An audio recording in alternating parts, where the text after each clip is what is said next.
Now I'm going to talk about rotating an image, and there are many ways you can do that. We'll just go through a few.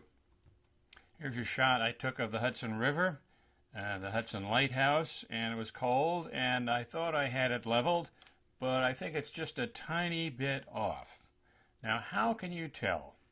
Photoshop has a brand new way of doing that. It's called the straighten control. We'll go up here to the crop tool on the toolbar, and we go up to the options bar, and here we see straighten. Now you click on that, left click, come down and do a left click on the shoreline.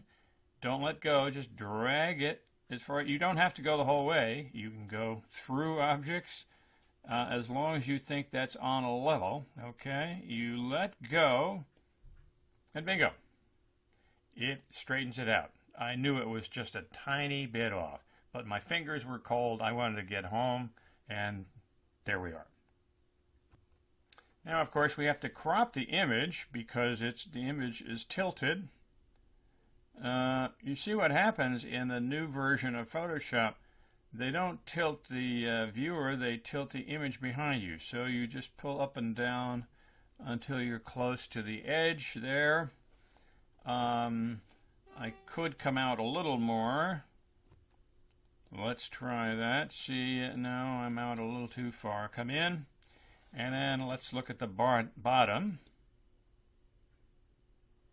Yeah, well, we're going on the left here. We're going to get real close. That's it.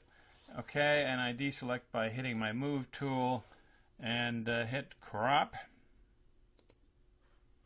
And there we are, a straightened image. Now let me get out of here by hitting another tool. Okay, now an interesting feature. You go to the move tool, and it sets up some transform controls automatically for you. You could shrink your image. Okay, it's unconstrained, so I can squash it or make it thinner. Complete freedom here. Or I could rotate it by putting it on the edge. You get the little bent arrow there. You can rotate it around. That's really going to tilt everything off. Kilter. All right. Now, you can also, how do I get back? Well, you go over to the panels, and you can hit history and go to the open bar. Now, how do I get rid of it? Well, I can go over to the toolbar, don't apply transformation, and it comes back to normal. Now there's also the old way of rotating an image. You go to image in the menu bar, come down to rotation. You have a choice of 180 degrees, 90 degrees clockwise or counterclockwise.